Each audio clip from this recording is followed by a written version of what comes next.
Olá, amigos e amigas, estamos iniciando o Economia e Desenvolvimento desta semana. Estamos nos aproximando aí praticamente no final de fevereiro, segundo mês do ano, né? E um mês atípico, o carnaval não existiu e tal, mas as pessoas acabaram, pelo menos essa experiência eu tive quando eu saí uma semana, acabaram indo para o litoral, para Santa Catarina e tal, e o mundo começa a retomar aquilo que parecia mais ou menos próximo do normal, o que se parece próximo do normal. As atividades reiniciando, as escolas começando a abrir também, e eu acho que tem que fazer isso aí mesmo. A pandemia tem que ter os protocolos, tem que ter disciplina, seguir aquilo e evitar aglomerações. Evitar aglomerações, isso é importante, né? Porque, afinal de contas, a vida continua, né? E nós sabemos que muito mais morrem pessoas de câncer, de diabetes, de uma série de outras doenças, menos com o Covid. O Covid é o que menos mata, mas é muito contagioso. Tem uma vacina aí agora e eu acho que a chegada da vacina certamente vai trazer um pouco de distensionamento nessa tensão total que vivemos quando se pregou aí o medo na população. Bom, neste instante do nosso Economia e Desenvolvimento, como é tradicional, vamos ao momento empresarial. E neste momento empresarial, Giovanni D'Agostino, prazer em tê-lo, meu amigo. Prazer todo é nosso. Tranquilo, tudo camisa bem? Esporte, beleza e tal, o esporte está sempre no teu corpo, né? Embora eu esteja vestindo azul, faço votos para que o Inter seja campeão brasileiro, né? E você também, como bom desportista, né? Torce pro Flamengo. Gaúcho, né? Que é sempre a grandeza.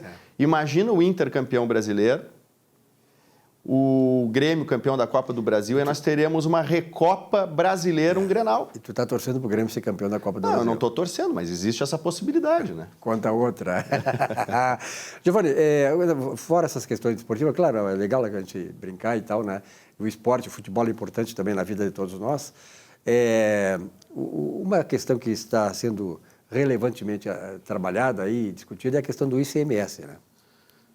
Pois então, nós tivemos recentemente alteração legislativa aqui no Rio Grande do Sul, acerca do ICMS, né? Na grande verdade, o governo tentou manter a alíquota extraordinária aqui no Rio Grande do Sul a 18%, e estava previsto que a alíquota voltaria ao patamar comum de 17% a partir do ano esse de 2021, E o governo tentou, num primeiro momento, manter 18%. Não iria conseguir, não tinha ambiente, né? O povo gaúcho já está pagando mais tributo, até inclusive, do que consegue pagar. E considerando também o cenário de pandemia, de crise econômica, enfim, até mesmo da nossa competitividade, a gente tem que buscar, né, com que o Rio Grande do Sul cresça e que seja aí um expoente na indústria, né, na agropecuária, né, na agricultura, enfim. Então, e sobretudo, uma trilha muito Giovanni, grande. quando tu fala em crescimento, o Rio Grande do Sul precisa, antes de crescer, ele precisa ser competitivo, né? Que se tu não tem um estado competitivo, inclusive na questão tributária, tu perde investimentos e tu deixa de crescer. Verifica o seguinte, falando de CMS por via oblíqua, né, a gasolina ela tem uma taxação aqui no Rio Grande do Sul super alta, né, a título de CMS. E para quem viaja bastante ali para Santa Catarina, o sujeito passa a fronteira, né, ali por Mampituba, ali na PR-101, ali na altura de Criciúma, no sul de Santa Catarina, o sujeito já consegue comprar gasolina com 30, 40 centavos, preço inferior no Rio Grande do Sul. Muita gente deixa para abastecer lá. Eu passei lá, também estava aqui, em Santa Catarina, a média é 4,56. Aqui é 4,90, R$5. Pois é, isso é competitividade também. Então, na medida que a gente tem que gastar menos com o governo, né, com o Estado, a gente acaba sendo mais competitivo, porque o recurso fica para a iniciativa privada, e a iniciativa privada é que traz competitividade. Mas, enfim, o que me trouxe aqui hoje foi falar sobre o ICMS. Temos muita dúvida acerca da diferença de alíquota, não é? Eu gostaria de trazer alguns conceitos ali sobre diferença de alíquota para explicar o que mudou e a partir de quando vai mudar. Bom, a diferença de alíquota nada mais é do que a variação entre a alíquota interestadual e a alíquota interna. Nada mais do que isso. Dentro dos atributos de complexidades do ICMS, existe a figura da alíquota interestadual. Mas para que serve essa alíquota interestadual? Ela serve para o seguinte: o ICMS é um imposto sobre consumo, não é? Então, vamos imaginar que um contribuinte, né, um contribuinte sediado aqui no Rio Grande do Sul, né, ele compre de um comerciante situado em São Paulo para revender aqui no Rio Grande do Sul. O que acontece? A alíquota interestadual, nesse caso, é de 12%. Então, vai comprar mercadoria com ICM destacado na nota do nosso fornecedor lá, 12%. Mesmo sendo lá em São Paulo a alíquota de 18% ou 17%, a alíquota interestadual, que é a alíquota entre contribuintes, ela é menor, é a alíquota interestadual. Por que isso? Porque o contribuinte daqui vai creditar o ICMS a 12%, quando vender, vai vender a 17,5%, então nós vamos ter uma adição de valor para o estado de consumo, que é, no caso, o Rio Grande do Sul. Então, isso é a diferença de alíquota. Numa situação de normalidade, então, o sujeito compra mercadoria de um fornecedor de São Paulo, credita 12% na escrita fiscal, quando vender, debita 18,5%, então vai pagar 18,5% sobre a margem de venda, sobre a margem de lucro, digamos, e mais a diferença de alíquota, correto? No entanto, as legislações estabeleceram que as empresas precisam antecipar a diferença de alíquota. O que é antecipar? Vamos imaginar que o sujeito compre lá de São Paulo a 12%, então ele faz o cálculo de 12% para 17% e 17,5% que é a nossa alíquota interna. Essa diferença tem que ser paga, tem que ser antecipada. Então, quando a mercadoria entra no território gaúcho, já é recolhida essa guia, né? A guia é essa da diferença de alíquota. O contribuinte, então, no mês do pagamento da guia, faz o creditamento. Então, é uma antecipação do pagamento da diferença de alíquota, certo? O que acontece? Então, para as empresas que não são do Simples, que fazem ali os cálculos de débitos e créditos, então, pagam a diferença de alíquota, credita no mês seguinte, né? Ou no mês do pagamento. Já para as empresas do Simples, acontece um fenômeno. Como a empresa do Simples ela é revendedora de mercadorias e ela obtém ali um benefício de pagar menos a mercadoria porque compra com alíquota interestadual, o que acontece? A empresa do Simples, que é enquadrada do Simples, também paga a diferença de alíquota.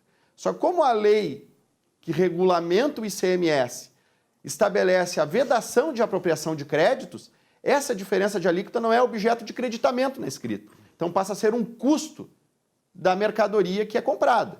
Só que veja bem, se essa empresa do Simples comprasse a mercadoria, ao invés de comprar a mercadoria em São Paulo, Santa Catarina ou Paraná, enfim, com a alíquota interestadual, comprasse aqui no território do Rio Grande do Sul a mercadoria para vender, o ICMS embutido no preço da compra já seria os 17,5%.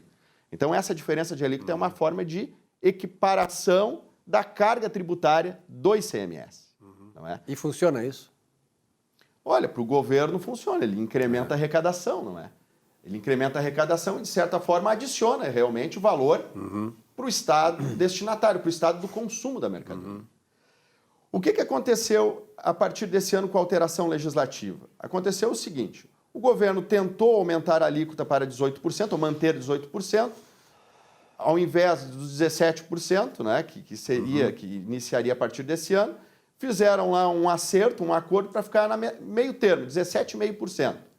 Em contrapartida, então, as empresas, a partir do dia 1º de abril, né, esse é o primeiro,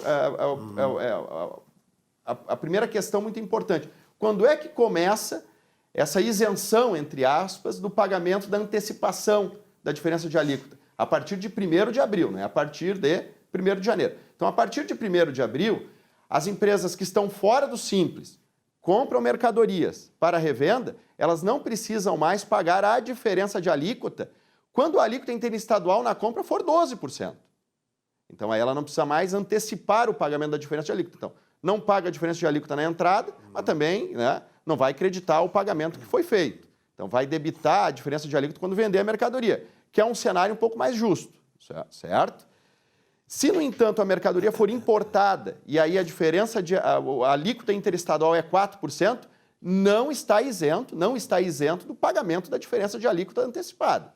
Então, comprou mercadoria importada de outra unidade da federação, veio o ICMS a 4%, continua a regra como estava, mesmo a partir de 1º de abril, não teve mudança. Comprou mercadoria nacional com alíquota interestadual, veio a 12%, não precisa pagar a diferença de alíquota, ok? E essas empresas que não estão no Simples comprou mercadoria para uso e consumo, que não vai ter saída subsequente, ou comprou para imobilizado, continua pagando a diferença de alíquota, mas não acredita. E agora, a última informação, empresas do Simples. A regra é muito semelhante. A partir do dia 1º de abril, comprou mercadoria de outra unidade da federação a 12%, sacado na nota, não paga mais a diferença de alíquota, que o nome é DIFAL. Não paga mais, não tem esse incremento de custeio. No entanto, se comprou mercadoria importada e a alíquota de fora do estado vem a 4%, aí continua pagando a diferença de alíquota. Perfeito. Eu acho que está muito bem esclarecido, né, Giovanni, para quem está envolvido nessa questão. E essas coisas sempre tentam um equilíbrio fiscal entre os estados da federação.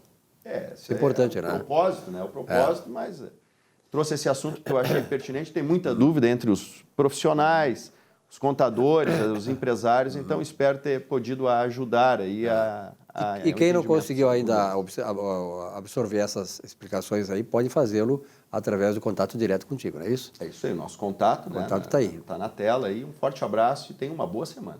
Muito obrigado, Giovanni D'Agostini, nesse espaço Momento Empresarial.